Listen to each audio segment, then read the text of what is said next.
Lumia, why would a phoenix walk when it can fly?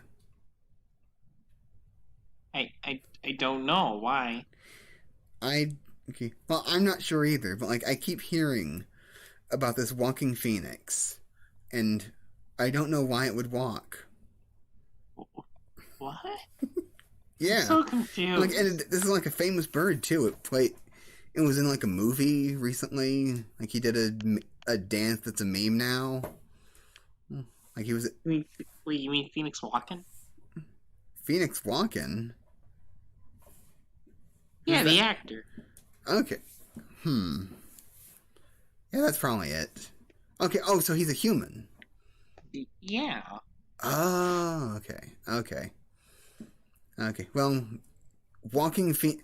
Now that this walking phoenix mystery is solved, I'm so confused. yeah.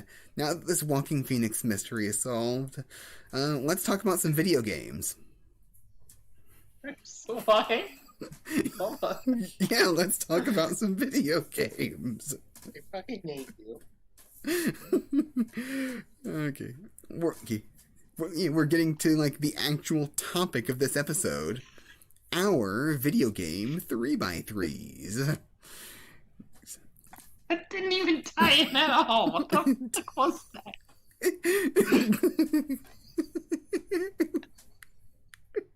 Okay, anyway. Anyway, Lumia, why don't you start? Why don't you start? Uh, okay, so my lowest, my weakest of my 3x3 that I love to death is Persona 5 The Royal. Not the original Persona 5, because that's for cucks. Oh, I Fuck see. that game. I hate the original. I've never played it, but it's bad. You see, Royal's got that extra ending. It's got that extra thing. It made combat good. But It got bullets. combat was good in the original. Yeah, but you didn't have unlimited bullets. Oh. Inherently bad game. Oh, I see. We got new secret bosses. We got Oh? that Joker, who's a cool dude with a rad toad who hangs out with all the girls and bangs them all. Oh. Yeah, he's a Oh. gangster. He's a gangster. He's a he's a guy who stalks people, and he goes on big hunts. And the gameplay of this weird JRPG is actually really cool. Oh, I see. Yeah, Yeah. there's like a cat that turns into a car for some reason. I don't know why, but the game, the level to level gameplay and all the dungeons are really fun to go through. Really well detailed and cool worlds that represent the characters and themes of the game. Maruki's the best antagonist of this game series. Yeah, we're This not saying game's that to anybody in particular, but you yeah, this know. game's much better than Persona 3. Fuck Persona 3, but I love Persona 3. But this game is better than Persona 3. Yeah. Um, Yeah. Yeah. Like I'll okay. Yeah. I agree with you on most of these points. beating most of these points. I I think agree I've with made some pretty good objective claims. yeah, Persona 5 original's bad. The remake's better. I mean, I wouldn't call this a remake.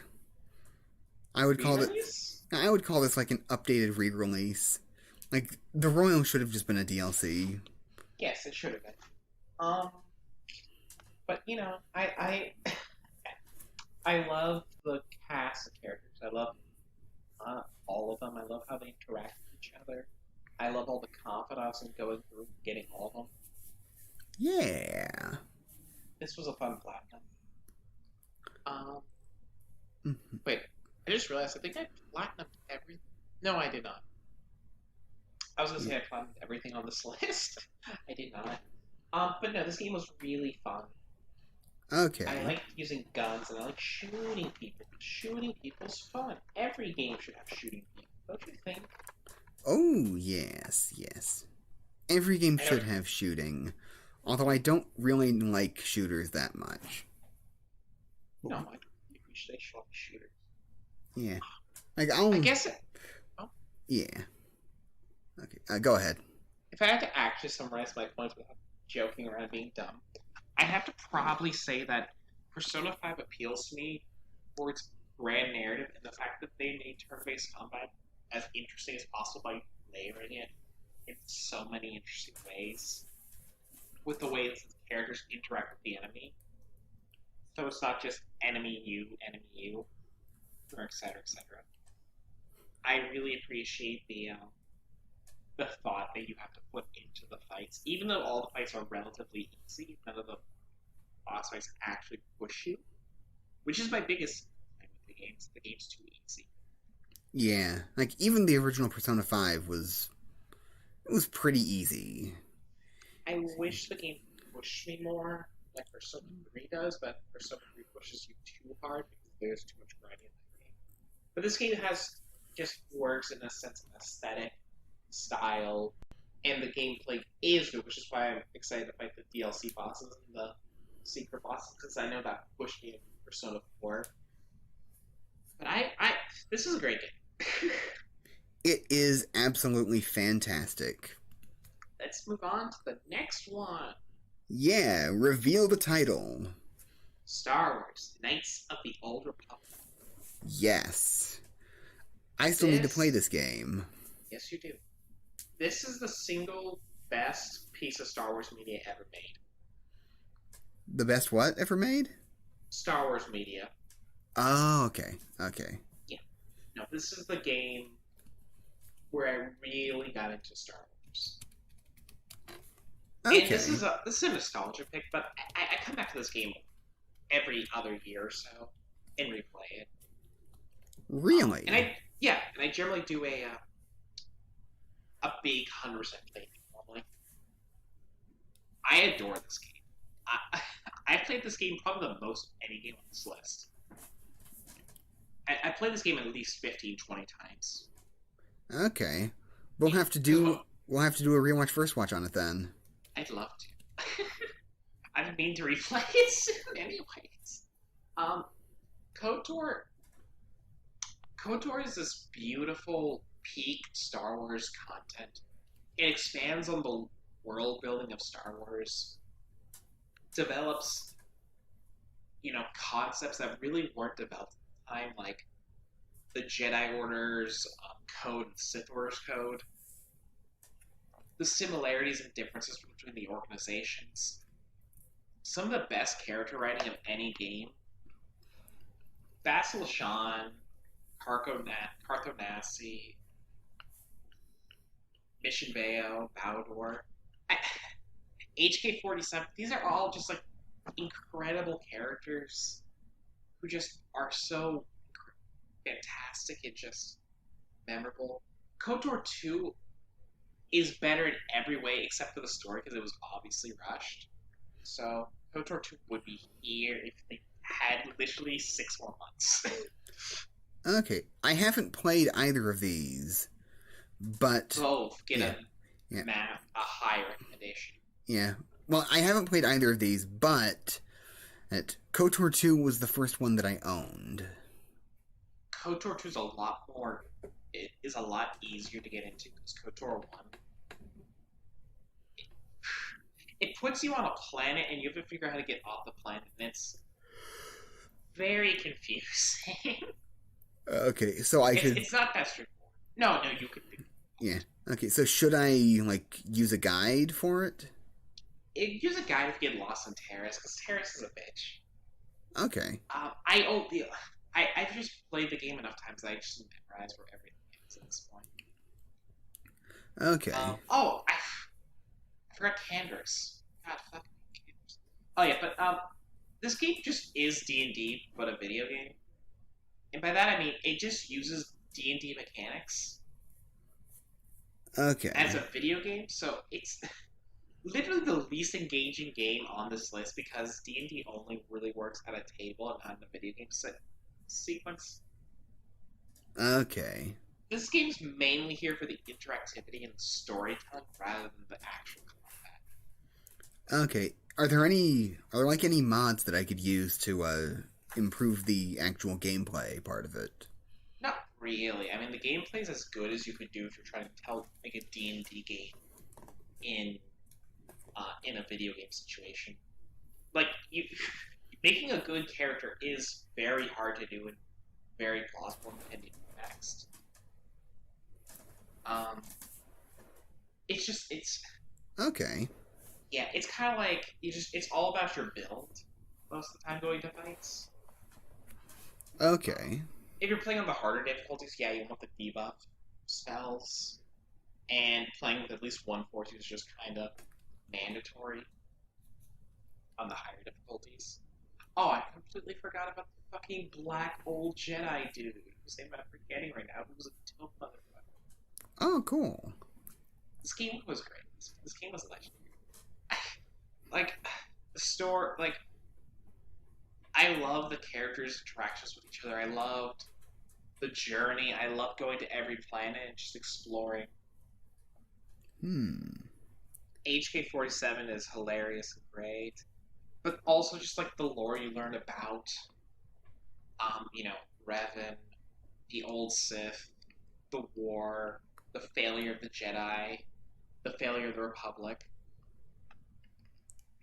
Its writing is really what carries this game so much. And is why I just keep coming back, because I love these characters. Same with KOTOR 2. I come back for the characters as well. Okay, so it's kind of... just to be clear, does this take place before the prequels? This takes place, like, 3,000 years ago. Okay, that's awesome. Yeah, this is, like, during the era where there was hundreds and thousands of Sith. Well, not hundreds of thousands, but, like, thousands of Sith, thousands of Jedi in Great War. Like, the premise is that this is post the Mandalorian War, where Revan and Malak went off, fought against the Mandalorians, and then they fell to the dark side and tried to take over the universe. Okay. For the normies in our audience, this is pre-Disney canon, so... Yeah. Yeah. In this game, Take follows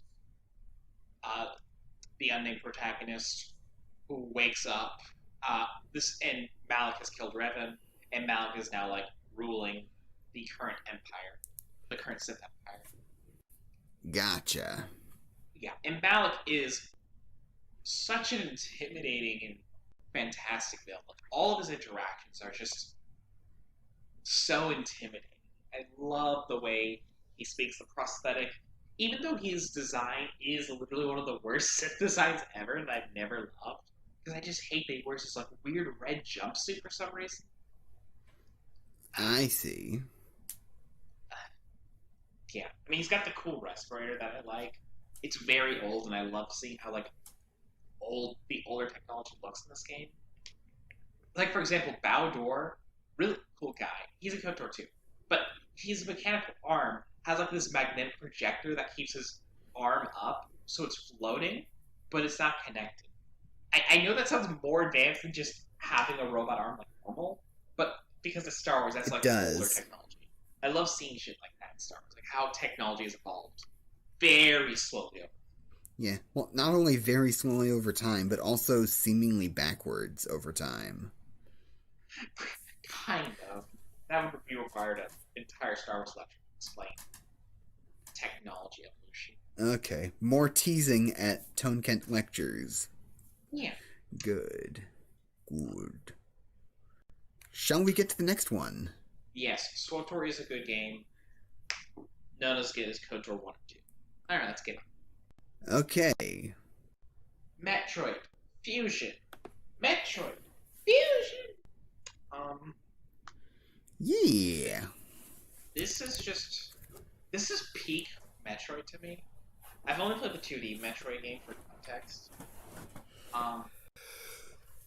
And I just loved the level design. I loved exploring the spaceship. I love the horror feel.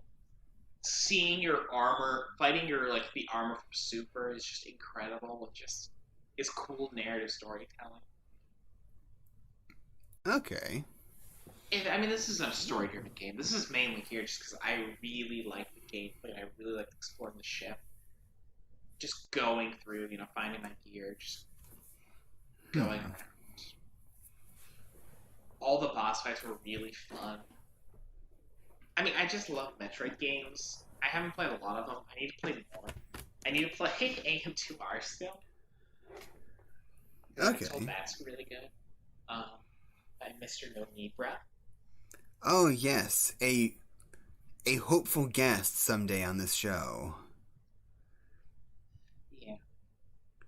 I, here's the thing about Metroid is I don't really have a lot to say about it because it's just really just in how great the level design and combat is. It's just very fun. Infusion to me just feels like it's the most polished of the 2D ones for me. Okay.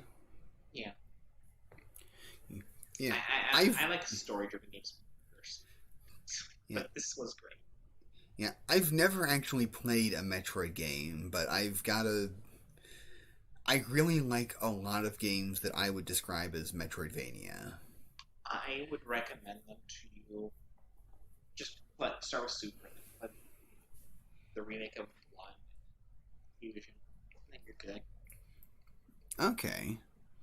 They're all great. They're I tried playing the original on the NES and was like, oh, this is awful.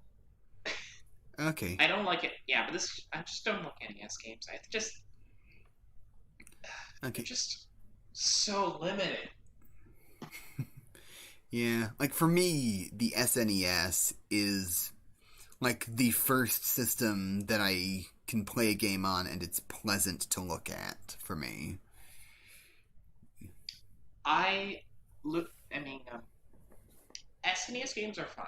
I can play SNES games. They look good. Yeah, NES games all look bad. I've never seen an NES game that I like aesthetic. yeah, no, I agree.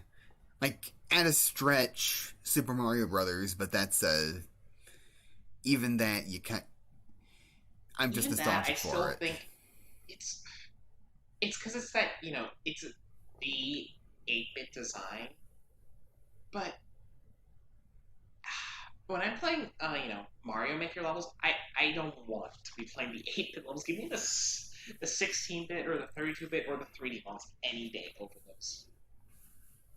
Okay. Like if I accept it because it's iconic. It does look decent. Okay. That's the best I've seen. I still don't like it. Okay. SNES is the way to go. Yeah.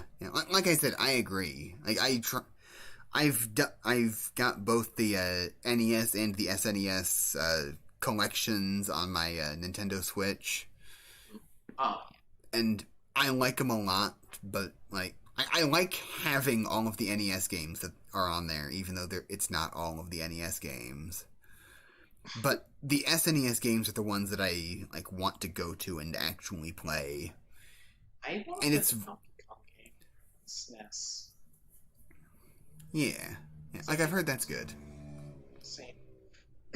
But I just hate the NES. So I'm too much of a zoomer. Right? Yeah. I am probably too much of a zoomer too, even though I'm not actually a zoomer. Huh, millennial. Um, Metroid's great. I don't have a lot to say here. Yeah. It's really cool, and I like the blue armor aesthetic. Yeah. Yeah, that does look really cool. It is. Yeah. Next, Yes, next. Final Fantasy VII. What a normie pick. Oh my god. Yeah, I'm like yeah, like you must be the sort of person who likes high-end graphics and like big fantastical video games. It's like on big modern consoles. Like, oh my god, how normie. I mean, actually, yes, I actually do like everything you just said. Okay, I'm yeah. not lying. I mean, I do like pretty things, and Final Fantasy VII is one ugly fucking game. Okay. The backgrounds are great, but I mean, look at that character picture. It's cute, but it's really bad. It's really ugly. I get it. It's PlayStation 1. But it's still ugly. It's Okay, still really fucking ugly. I was making a different joke, but this is better. Yeah. Look, Final Fantasy VII is not winning aesthetically. It's no Persona 5. It's no Metroid Fusion. Um, me and Kojo just look back at it.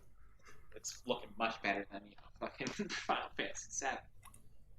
Yeah. But Final Fantasy VII is just one of the most emotional games for me. Okay. I know everyone knows about Aeris' death. I knew that going into the game. Spoilers. What's the generation before Zoomers? Millennials. No. I mean, like, up after. After Zoomers. I don't know if there's like an official name, but I want to call them. I mean, they exist. Yeah, like I want to call them consumers. I want to go with oozers because I think that's funny. My joke from yesterday. That your joke from yesterday that nobody knows about. Yeah. So, oozers. If you're a fucking oozer, Yeah. Aeris dies. Fuck you. Yeah, so Final Fantasy VII's story about, our connection to nature, humanity. God, I'm trying to remember all the themes of Final Fantasy VII. There's a lot of them. Yeah, I know. Like, God. Like knowing yourself, how your past defines you, what it means to be yourself, all of that. It just all boils into this amazing, amazing story. Yeah. Cloud, Tifa, Cid, every character is just fucked up in some way. Barrett, all of them are just. They all have like this huge, horrible scar about them, and they just keep going on. And I just love it.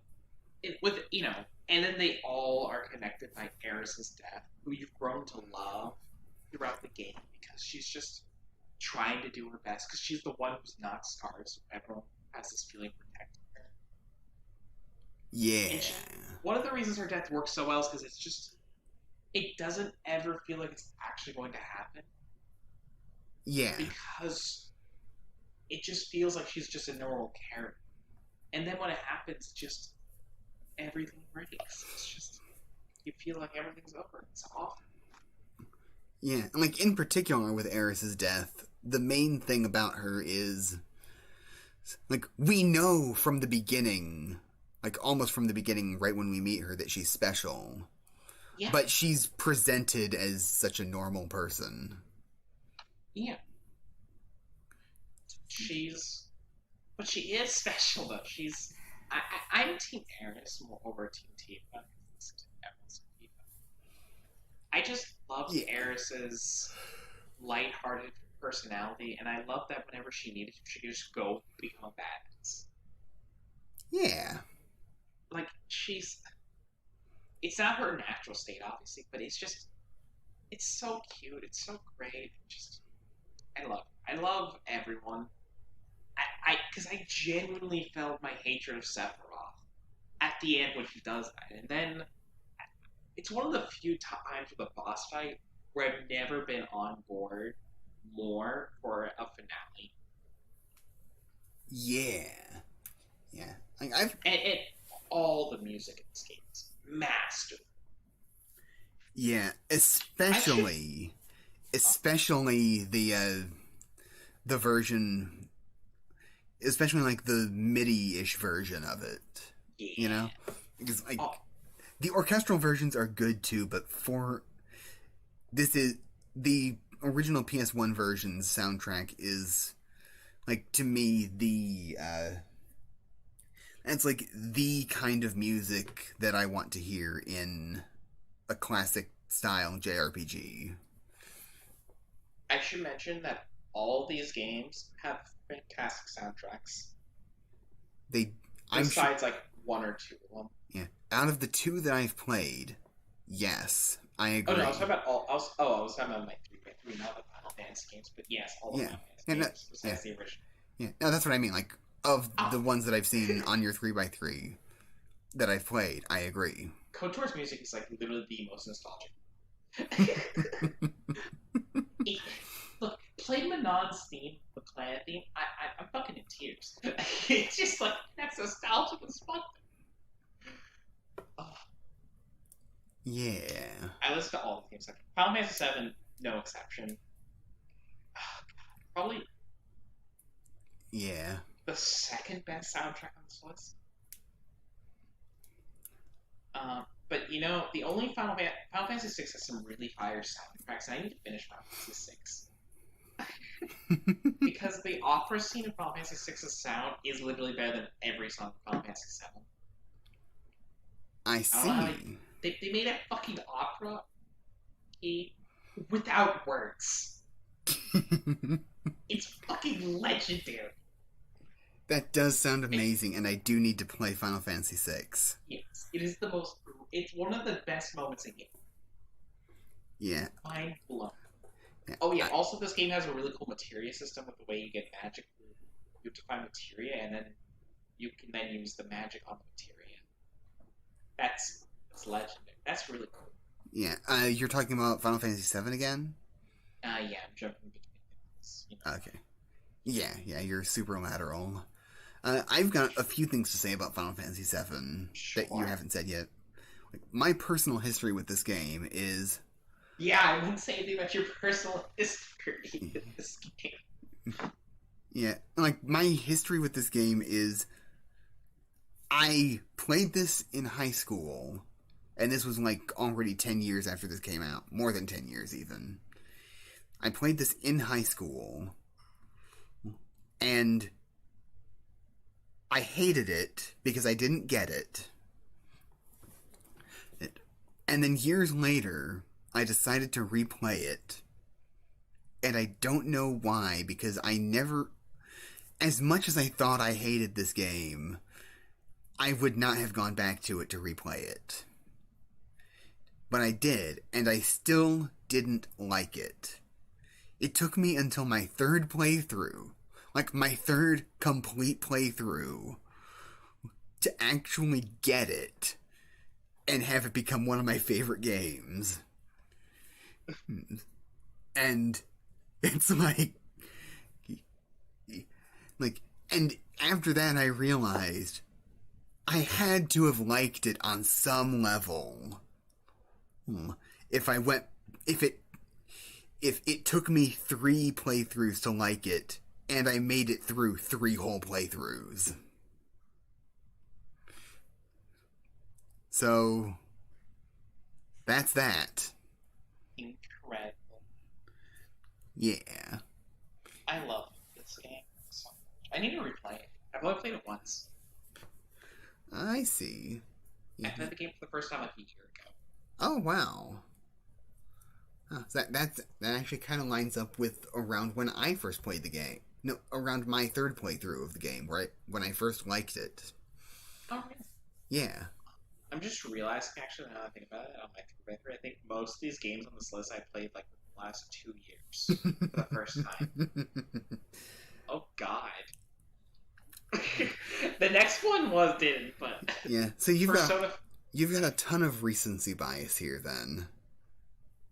Here's the thing is that I've gone back, I replayed my favorite games a lot, and I know that these are my top games. I see. My number 2, that is definitely a recency bias. But Metroid Fusion, I almost just can't I have to put it above, like, other games I love, like Dragon Age Origins. Like, Dragon Age Origins would have been on this list. Because that's another game I really love. I feel like KOTOR does everything Dragon Age does, but better, slightly. I guess Dragon Age is better combat. Yeah. Anyway, let's get to your front and center. Princess Maker 2! Yes. I bought Princess Maker 2 on the dumbest way, because I just saw Gainax made it. Okay. And I just had to know, when the fuck did Gainax make fucking video games? Apparently in the 90s. Oh, why not? And I have played Princess Maker 3 and 5, and they're good. they're not Princess Maker 2 quality. Yeah. So, Princess Maker 2 is probably the nichest game on this list. Okay. Yeah. Okay, so this is a game where you're a single. You're gonna love this game, by the way. I just know. Okay. Um, Shoot. where you play as a single dad, and then God shows up after you've killed the Demon King. He says, "Hey, you're the big hero of our world. Here's a kid, and she's a 10-year-old girl. And you gotta raise her, Yeah. alone as a single dad." Um, so the entire gimmick is that you're this drunk asshole dad, and you have to like organize your daughter's schedule so she can live, and she can have a good life. This is like the most chart sensitive game ever because you have 8 years to make her into a good person. Okay. Yeah. This game is really, really cool, really great. I adore the like you have to put so much effort and energy into figuring out how to get it out because if you make if you focus too much on her being docile, then she will she'll get a boring ending like being just a housewife, or you can fuck up and she becomes a gang leader or a stripper, or you could marry her, which is weird. I'm still creeped out by that thing. Yeah, that is weird. Like, she's not like your biological daughter, so. Still, you raised her. That's fucked up. It is, but like I'm defending The this, hardest but I ending to do. get, though, of course, is the princess ending, which I have still not achieved. Okay, isn't there an ending where she becomes the demon lord? Yeah, it's considered a bad ending for some reason. I don't fucking know why. How is that the bad ending? You get negative points. Your daughter becomes the demon lord, and that's considered a bad ending? Yeah, apparently any of the evil endings are considered bad endings. Look, when I first played the game without a guide, I got the stripper ending. I was like, what the fuck did I do wrong? Yeah, is there really anything inherently wrong with being a demon lord? No, actually, that is one of the harder endings to get to. The hardest one to get is the hardest one is become queen. The second hardest is princess. I think demon queen's like third hardest or something. Okay, it's weird. Yeah. It's weird that they would make a bad ending so difficult to get. You have to adventure around, and then when you eventually meet the demon lord and fight him, you have to marry him, and that's how you become the demon lord. Okay, interesting.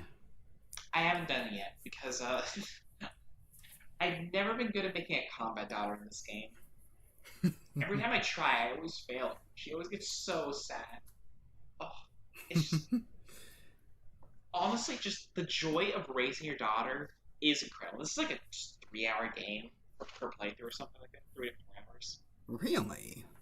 Yeah, the main gimmick of this game is you replay it over and over again, which is the issue with Princess Maker 5 because after like 3 hours, I'm on year 1. I probably got to year 1.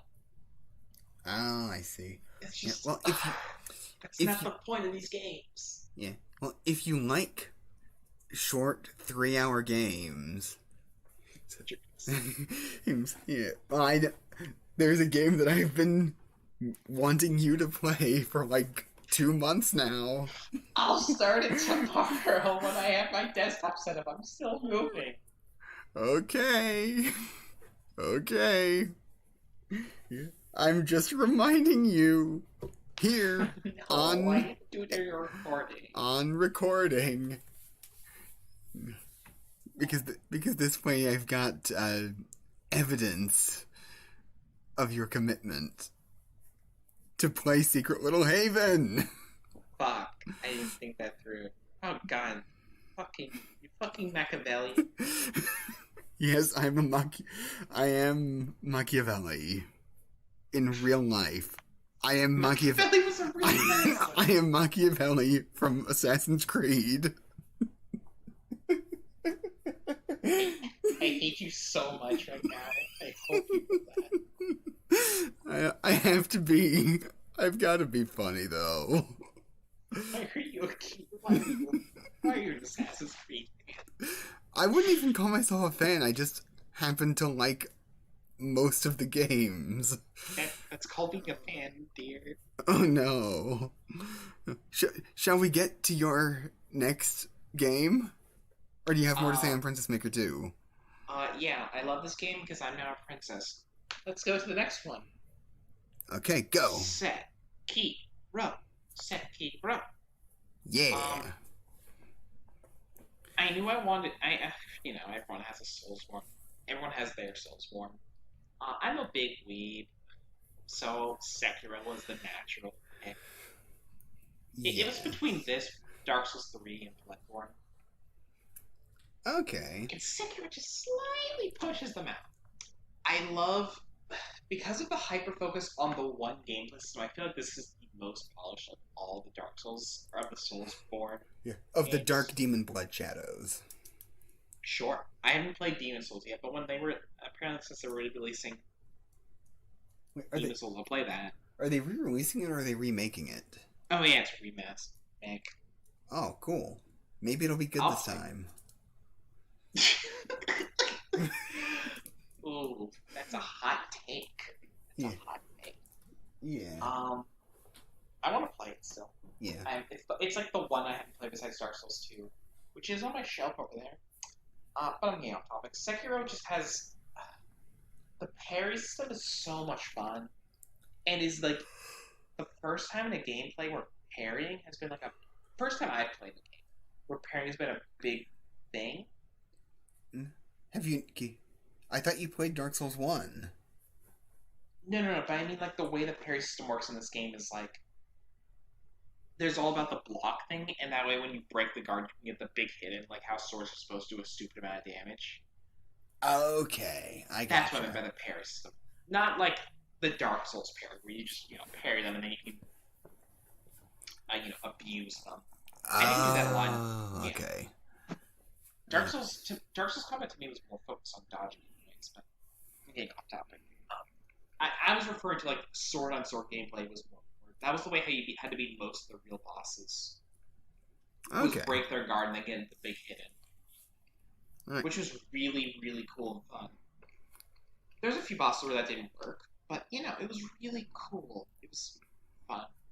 I loved having to perfect the timing.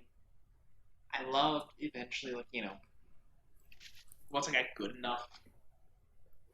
Like all these bosses, this game has the least amount of bosses of all the Dark Souls game of the Dark Demon Blood games. Yeah. But all of the bosses are just so fun and memorable, and once you get them down and you go back to them, it's just so fun to just, take a breeze and then destroy them. Except for the final boss, that one still gives me nightmares. Ooh. Really? That's the hardest Dark Demon Blood boss. I don't care. That is the hardest one. Okay.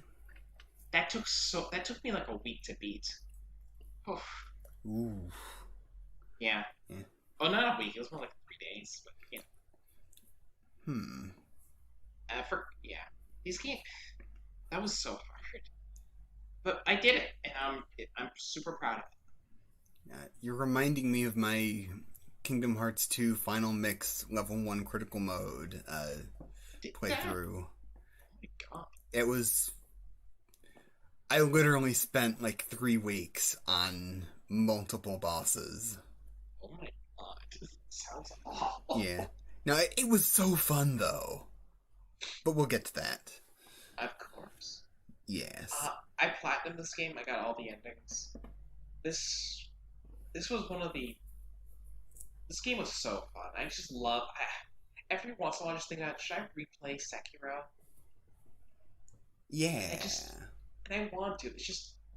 I'm at the point where I'm bored of the bosses I've already fought because I've fought them enough times. So I just don't know what to do with that knowledge anymore. I see. Oh, there go the weekendly fireworks. That is strange. It's not Yeah. even a holiday. Yeah. It's Ohio. What can you do? Um, Anyway. yeah, no, Sekiro is Yeah. Do you have more so... to say on Sekiro? Now let's move on to my number 3. Ooh boy. Top 3. Yes. Nier Automata.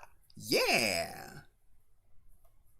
Nier Automata is very important to me, as well as just a game I love, just on its own merits. So we go over its own merits, and I'll talk about my 8 things with it. Nier Automata has this really incredible system about you putting your own upgrade parts into yourself, having this little robot that fights with you that shoots bullets, has really gamey and fun fights. Like the game starts with you controlling a spaceship and fighting your way to land to where the boss fight is. That is like over the top for its own needs because it's on its own difficult. Yeah. I love the upgrade system. I loved exploring the world. I love the themes of yourself. What does it mean to be a person? What does it mean to be? What does it mean to be alive? And the difference between, are robots sentient? And if so, what's the difference between robots and humans? Yeah. I loved every single aspect. All the music was great. And then once you beat the game, when you play it again, you just play as a new character. It's just to see the entire narrative from another perspective. Yeah, I really like that. It's incredible. It's so masterful. It's just one of the greatest. It's just one of the most experienced. It's one of the most gamey games I've played. And this came out when I was like, when I played this game, I was already like losing faith in my major. I didn't want to make games because I hadn't played a game I really liked in a while. And then Nier Automata, I bought it after playing Final Fantasy 15 and enjoying it at the time. And it made me really reevaluate everything I really love about games. It reminded me what it means to play video games. Like good video games, like weird interactivity, the beauty of interacting with the system itself, and caring about how the player is a part of the story. Yeah, like the thing in should we go spoilers? I think we're going spoilers on all of these. Okay, so ending E spoilers for Nier Automata. The thing, like when I played this game, this was like the first time that I cried at a piece of media in years. Really? Yeah, when I first played this game. And like I still get a little bit teary-eyed whenever I go back and replay just ending E. Like just that sequence. Because it's pure Kino without having to replay the whole game. And the part that got me there was when the pods are talking about recovering the data. Or no, you've already decided to recover the data. And Pod 042 says... he says, when the 6 of us were connected, something happened. And that's what made me realize that I, as a player, was literally a part of this story. Because in that line, like, I'm super autistic about this number stuff. So I figured like, okay, so the 6 of us. Okay, there's only 2 pods. And uh, Pod 042 was with only two people, 2B and A2. And then the other pod and was with was only ever with 9S. And so, from that perspective, that's only 5 characters that are connected, right? Yeah. And so, who's the sixth? Who's the sixth one of us? It had to be me, the player. That's incredible. I didn't even catch that. Yeah. Yeah, so when the 6 of us were connected, something happened. And it really made it hit home for me that that I was literally a part of this story, even though I wasn't. Like, I was literally participating in everything, because all the menus are diegetic, like as it's shown like in the very beginning of the game.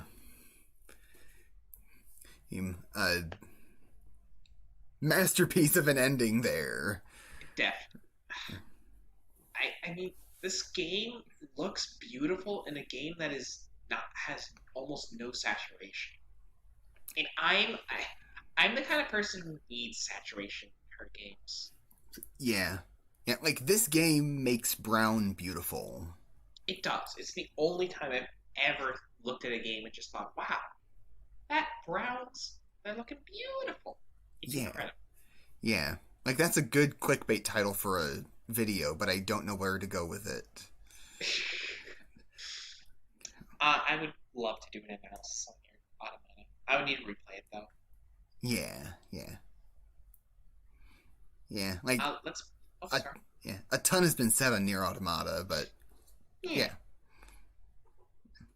Okay. Let's move on. Okay, this is the game that has the most recency bias from you. Yes, this is the Atelier franchise, because I don't know which one I'm picking. I played 5 of them, and I don't know which one's my favorite right now. Okay. But as a concept, they filled the need for this one. The Atelier games are these crafting games where the player is an alchemist creating potions and items for people. And most of the story is fetch quest, but it's done on the sense that because of how it works, you have to go get the materials yourself or you buy them. In something like Atelier Verona, it's very much the money system is very much upon you to gather resources and buy ingredients that are hard to get in the time limit, so you can make items because you want to make them high quality so you can get better rewards, so the cycle continues. Yeah. These are games with very, very small stories. Your K-On-S stories where nothing really important happens. Ryza has a kind of gets out of that vibe a little too much for my taste, but it works very well and it's incredible practice. Because these games are the most in-depth practice any game I've ever played. Yeah. Look, I love Animal Crossing, but it's crap, and I guess everyone agrees it's crap. It's shit. But the beauty of the crafting system in Atelier is that every item has quality and traits, and you need to, certain items can only carry certain traits. So when you're trying to make top tier gear, you want to make sure you can transfer over the traits in the correct way. And if you get if you find ore that has +5 to all stats, you gotta figure out how to appropriately get it to your golden gear, your top tier gear, which is a really fun puzzle. These games are just puzzles, and all the combat is just based around the preparation, which is just masterful. Verona has the weakest crafting of the games I've played so far because it's it's one of the Harlem games. Yeah. And the crafting system, as by default, significantly less in depth than the Mysterious games and Rises. But even that is still better than every other crafting system. It has so many levels of complexity. Just getting perfect gear is really hard in a fun way. It's just, how can I do everything in the right amount of time? It's just all this planning, all this affected hard work on your end to become the best alchemist you can be. And I love how they just use alchemy as a as a metaphor for being an artist. Yeah, It's just really meaningful.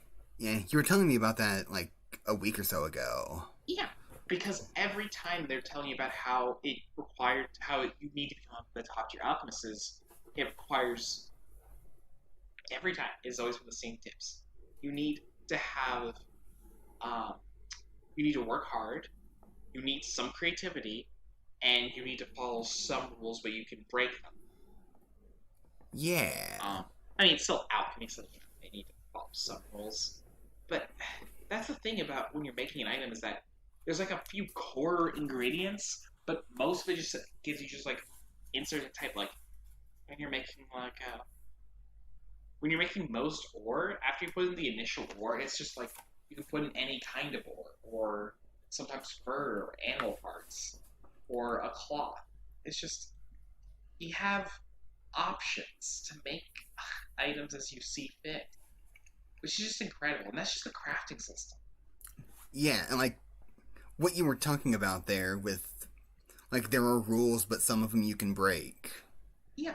Like, I've been reading manga in theory and practice by I have that. by Hirohiko Araki. And one of the first things he says in the book is, or it's like the third header in the introduction. It says, "Follow the royal road, but carry a map." And that, to me, that perfectly describes what you were talking about. I agree. Yeah, because he likens it to hiking on a mountain, and how if you're an experienced hiker and you know the area, you can probably go off the trail in a couple of spots and be okay. It's only if you're going in totally unprepared that you have no idea, or that you are most likely gonna get lost and die on a mountain. Yeah. And just like that metaphor in Atelier games, when you start the game, you don't have many options on making your items. You're very limited. Yeah. But by the end of the games, you have hundreds of thousands of options. You have so many ways to make the things you need to make. And it's always so rewarding. And then the reason I love these games so much is that every game has fantastic characters, and the way they interact has always been the best part of these games. In Verona, the most recent one I played, Verona is literally this dumb klutz who who's pretty autistic. She can't read the room. She's never sure about anyone's feelings. She doesn't. She literally misses every romantic hint anyone throws her way. Uh, she's got a heart of gold, and she's just it. And Astrid, her mentor, points out on the reason she'll become the best alchemist, one of the best alchemists, and that's because she's so dumb that she will succeed. Okay. Of all the protagonists, she is literally the dumbest, but she is one of the hardest workers. Like, because of the time you like, the plot of the games, you have 3 years you have to do assignments for the crown, and once you've done your 3 years, you're free. Okay. So, and she, like, the entire cast is incredible, and the way they interact and love each other, and the way they work through each other's issues. Corey, who's this rich girl who really wants to support her friend in her endeavors. But Rorona wants to earn her success and not be handed it. Chio is running from his responsibilities as a king, but he understands that he needs to, get back to work. Yeah. Which he does at the end of the game. Stirk's actually the most put together guy of all the characters. He's just trying to make sure he's got a thing for Verona. He wants to make sure she's okay and safe. Okay. But Tantris is this bard who's running away from his life. He lives on the wind. He doesn't like responsibility, and you know how Japanese are. He's definitely supposed to be a representation of youth. Yeah, yeah. He pushes. He loves his dad, but he doesn't want to do what his dad does. And he understands at the end of the game that he doesn't want to do what his dad does, and so he doesn't, and he goes on his own path. It's really beautiful. Tantris is a great boy. That's good. Yeah, that's just like Rorona's cast, and I love how they all interact together. When I saw everyone's ending, it's just so beautiful, perfect. In Sophie and the Mysterious Trilogy, the beauty of those games was just seeing how over the years and how everyone grew and aged. Just seeing the beauty of these games, it's the beauty of you when you watch K-On! Or any other slice of life. It's just you're watching these people as they develop and become mature and confident of their craft as they get better and better, as they're all working hard towards their goals through thick and thin. Yeah, that's kind of the appeal of One Piece as well.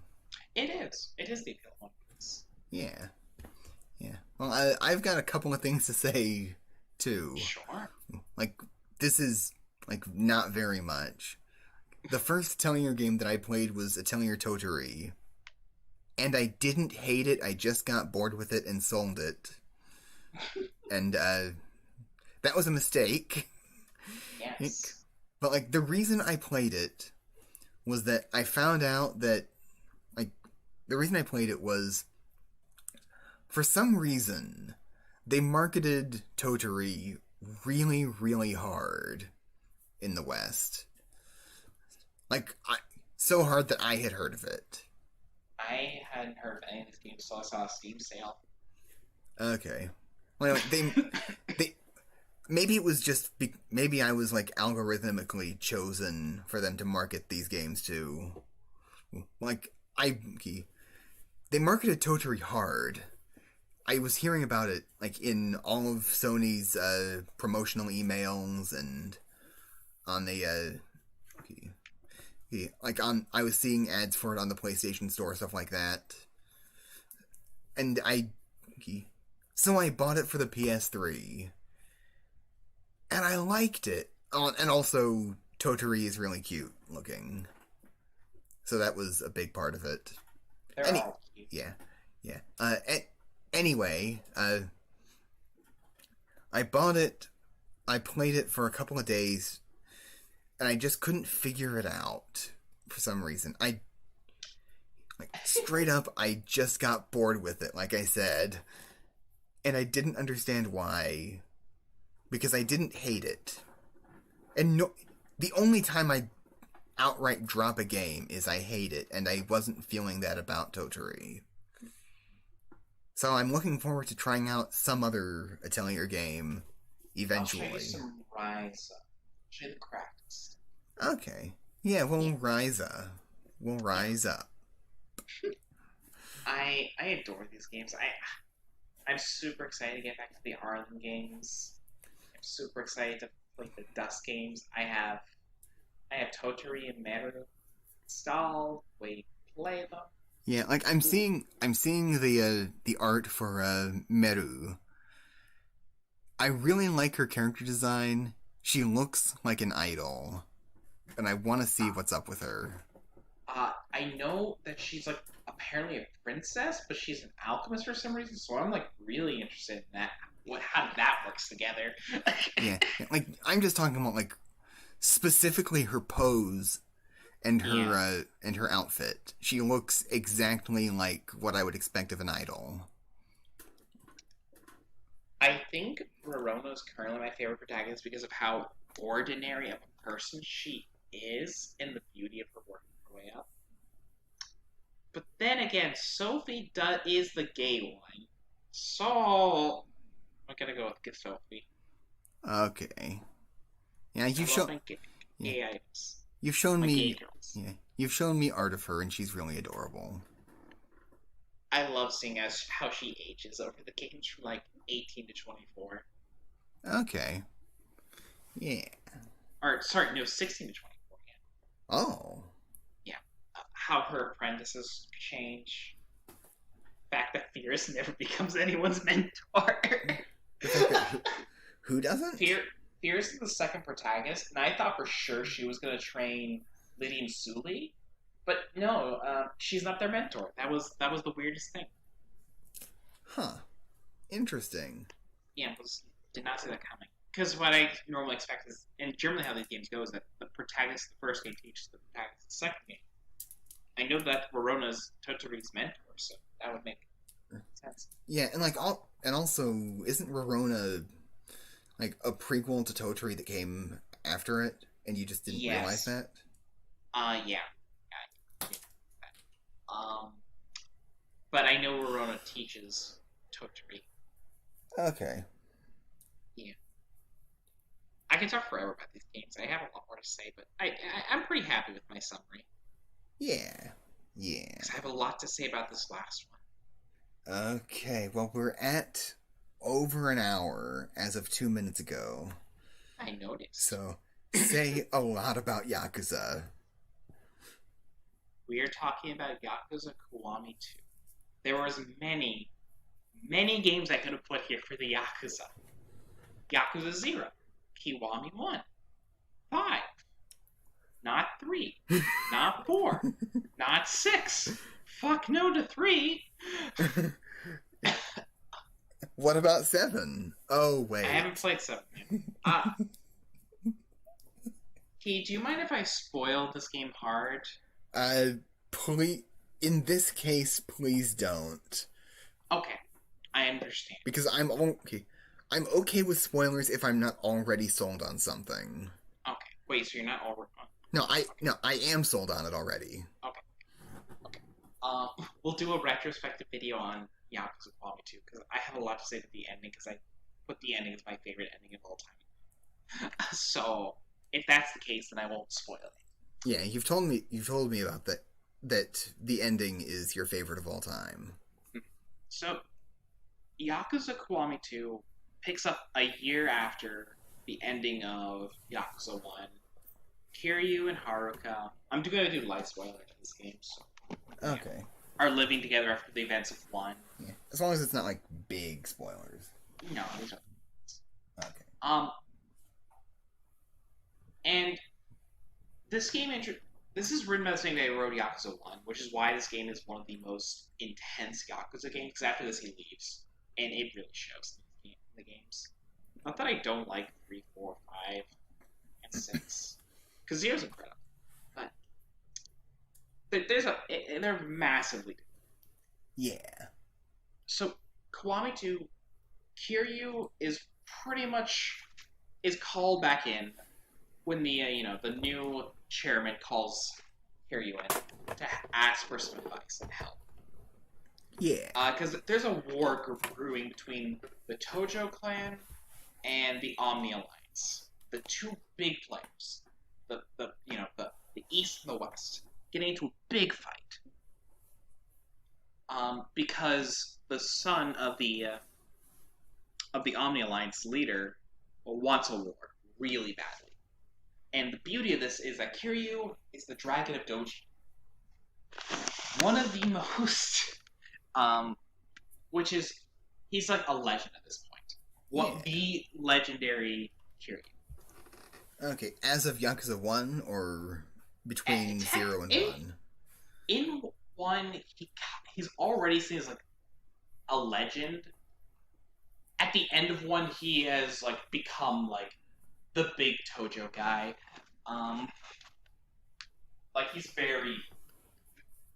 You'll see. But he's, like, a very impressive guy post-war. Okay. More so than he is after Zero. Okay. But, so, here... So, and the leader of the, Omni Alliance, of the main antagonist of this game, on the covers of the antagonist, is Ryuji Goda, the Dragon of the Omnians. And the main gimmick of this game, narratively, is the fight of the dragons. The war of who is the true dragon. And this is very much brought up in the game itself. The difference between these two. Because these two men are very, very similar in a lot of ways. They're very honor-bound. They're very, you know, they care about... They're very traditional in a lot of ways. They don't like doing things that aren't traditional. But Ryuji likes to fight, whereas Kiryu doesn't care. He does it because he has to. So it's, you know, the venom is fighting. Okay. And Ryuji's a fucking maniac truck of a man. And as far as I'm concerned, I still think he's the strongest villain Kiryu has fought in all the games. So, we got a lot going on. This game has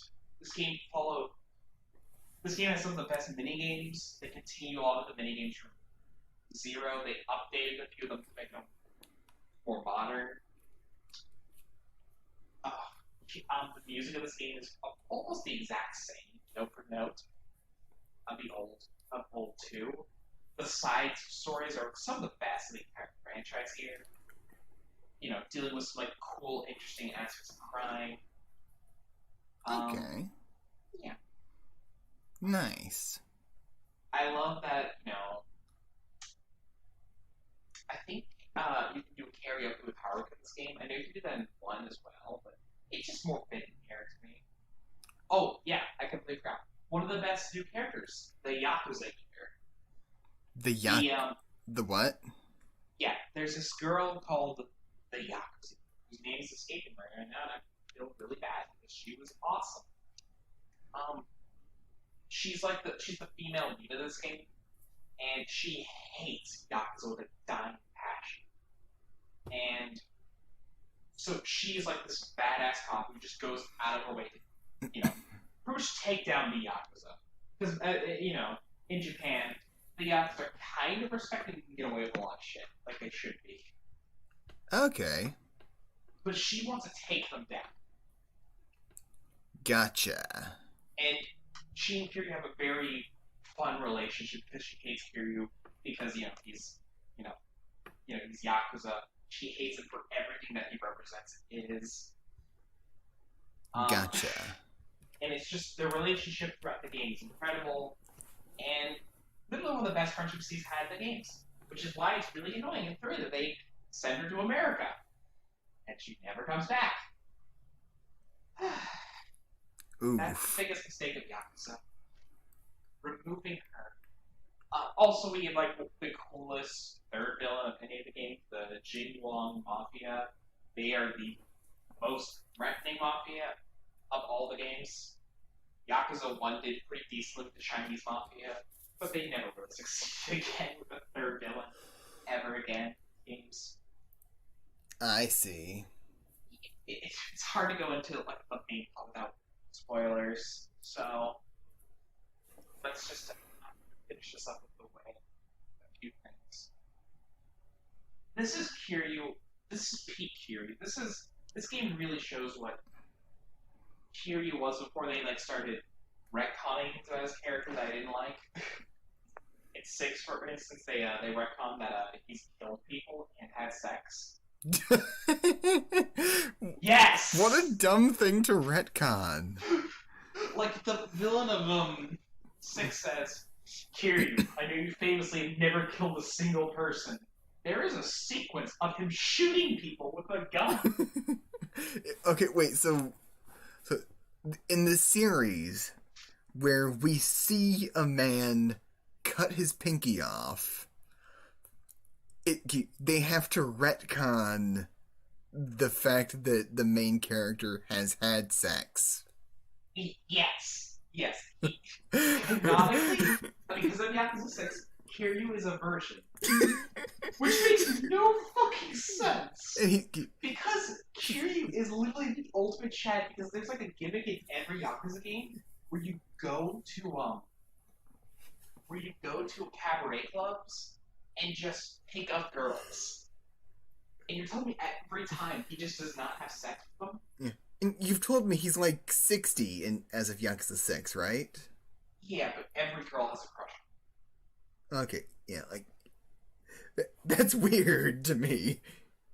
No, like specifically the fact that one of the things that you've done in previous games is go to cabarets and pick up girls. Yeah, and then he's doing every game. Yeah, and he's been doing this for like 40 years. Yes, and he's never had sex once. You see the issue with Yakuza 6. Say that. Yes. There's a sequence in Yakuza 0 that is really dumb. I'll let you see. It's just... apparently no one dies from that sequence. Just remember that in the back of your head. Remember why Yakuza 6 is like the worst Yakuza game. On that, honestly, Yakuza 6 is good in almost every aspect besides those 2 points. And the fact that they make a little black. Okay. Yeah. Okay. So... Two's better. Okay, so aside from 2, would you say that Yakuza is like your favorite series of all time? Oh, definitely. Look, watching... Well, it's not really watching Kiryu grow because he's kind of the same. He's a static character. It's kind of watching the world change. And just kind of becoming a boomer itself as you watch as the world changes and kind of miss as things go. Just see certain businesses close down and new ones open up. But also the familiarity of walking around Kamurocho and always knowing where everything is. And then when something's not there at 6, just like, wow. How things have changed. Like, the biggest and good example of this is that, you know there's bowling in Yakuza 0? I haven't done that yet. Oh, you should. It's really fun. Okay, I've just met the guy who is way into bowling. Awesome. In 6, the bowling alley is closed down. Oh, I see. And it's just like, that's just such a cool storytelling without a world building. Because they replace it with another business. I think that's where they put a gem. Okay, so it's like an actual tear-jerking version of seeing the dead giant blacksmith in Dark Souls 3. Yeah. It's a business I used to know, and they don't point it out ever. It's just a thing. Yeah. You know, there's no attention projects. There's no attention. God, this game also continues certain substories from 1 that are really good. Oh wait, this is also where we get Majima Construction, which is its own hilarious, dumb thing. Because, you know, this is... Yakuza 2 is also peak Majima. This is where Majima is at his most Majima-y. Yeah. Yeah. When Majima is Majimest. Yes. Okay. This is... Majima is just, you know... He's completely doing his own thing. I can't spoil it for you because you haven't finished 0. I'm sorry. When you finish 0, when you finish 2, I'm not going to Yakuza 2. It's like, spoil everything. Spoil you. Yeah. Well, we'll have to do a rewatch first watch on 0. Yes, we will. I love Yakuza. Yeah. I assume I'm like halfway through chapter 5, for what it's worth. Awesome. Yeah. It's worth noting the last chapter is generally short. Okay. Generally. Okay.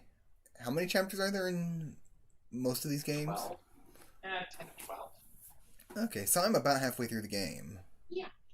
Cool. when you unlock the big money making scenes. Okay, yeah, like like the guy just asked me to manage his real estate business. Oh no, you just unlock. Okay, yeah, like and then he kicked me out of the room to turn it into an office. Yeah, that's classic. Yeah. Yeah. I love the over the top animations that go into everything because that's the beauty of Kiryu is this. Kiryu is a stoic man who puts his entire being into everything that he does. Yeah. Which like, creates really fun situations. Yeah, like in Zero, the energy that I get off of him is that he's this guy who like he grew up with like the cultural idea of what the Yakuza are, or like these actually genuinely good guys who just are criminals for some reason, but they help the community and stuff. Yes. And so he's really naive in Yakuza 0, and he's getting a lot of rude awakenings. Yeah. Yeah. And so I really like that aspect of it because, like, with a series titled Yakuza, I was expecting it to be about like the like that cultural stereotype idea. Well, that's the Western name. The Japanese name, Ryoga Gotoka, it translates to roughly like a dragon. Okay, so that's the whole series? Yeah, it's called like a dragon. Is what the game's just technically called. Okay. Wait, so then... but I had the same okay, feeling. Yeah. Wait, so then why is Yakuza 7 called, like, I assume just in the West, called Yakuza Like a Dragon? I think they're paying homage to the original name. Okay, that's weird. And it's not being marketed as Yakuza 7. Which is it's a new beginning. Okay, yeah, I don't know, like, it's just weird to me. Well, I mean, it's because Ichiban is the main character now, so the Kiryu saga is now over. Okay. Yeah. Oh, by the way, I love that character name, Ichiban. Yeah. Great. Yeah, do you know what's really great about it? Ichi means one? Yes, and Ban is basically what you use for naming numbers. It's like his name is literally number 1. If they had to come up with stories why it wasn't in any of the games, apparently he's just been in jail for the last 40 years. Wait, so he looks so young though. Every Yakuza, look, it's not a Yakuza game, it's just like a 4-year-old. Yakuza 4, yeah, 4 has the youngest protagonist in the game series. I think he's 27. Okay, wait, so so you're not playing as Kiryu in Yakuza 4? No, you have 4 protagonists in 4. That was the gimmick. Wow. It works actually really well in Yakuza 4. Yakuza 4 just has a really dumb twist that I hate. Yeah, no, you get to play as a lot of cool characters in 4. Yeah, you get to play as everyone, the person who ever wanted to be the new protagonist, but wasn't, which is Akiyama, who's this, he's this not real estate, he's a loan shark, but he cares about it. How does that work? You got to play Yakuza 4. He's literally the best character. He's literally the best protagonist they've added. The cop was cool because you get to play a cop in Yakuza 4 as well. Okay. He doesn't come back after that because apparently the voice actor is Oh, that's a shame. And whenever a Yakuza... That happened to one of the dub actors in Psychopaths as well. Oh, really? Yeah. Yeah, like he did something really illegal that I'm not going to talk about here. Okay. For when Yakuza... Like, the main villain, or like one of like the main, like one of the big selling points of six was that some big famous actor was playing it six, and I think he was later found doing cocaine, and because of that, they had to change the voice actor, Oh, I see. or Yeah. something, someone else. Like, Yeah. I don't know. Okay. Anyway, I've just so you know, I've just enlarged the picture of that you used to represent Yakuza to fill the whole screen Sure. because this is now just like this last segment has just been the Yakuza cast.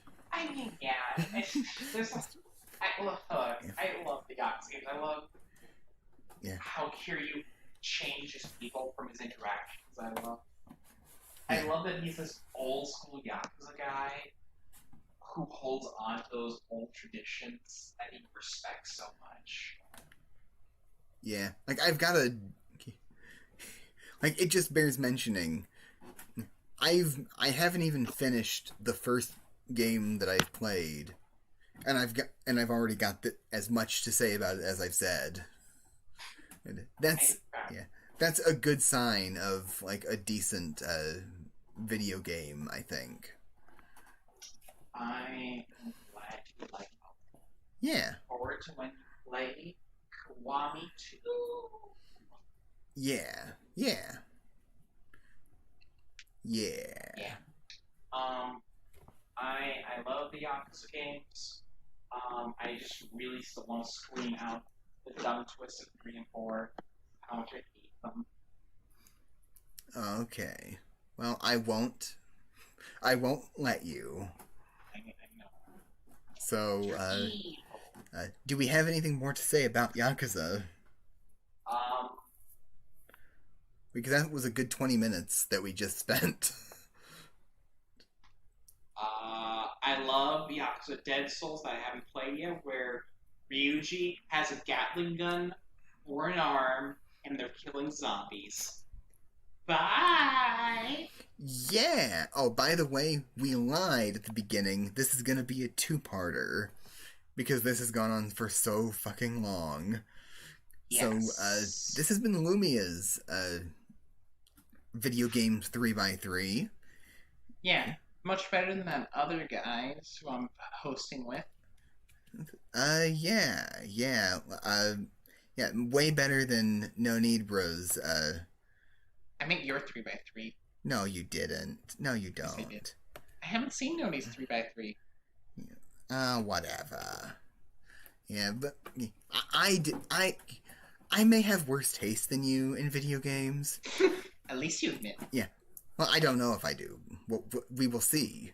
We will see, viewers. I may have worse taste than you. He does. But I know how to make a 3x3 better than you do. Fuck you. Go to hell. Yeah, so you shall see, dear viewers, how I have organized my 3x3 in the most galaxy-brained way possible. Hey. It is... Mr. Keyblade. Yes? Gundam! Yes, Gundam. Like and subscribe. Bye! Like and subscribe. What's your favorite thing about Yakuza? Bye!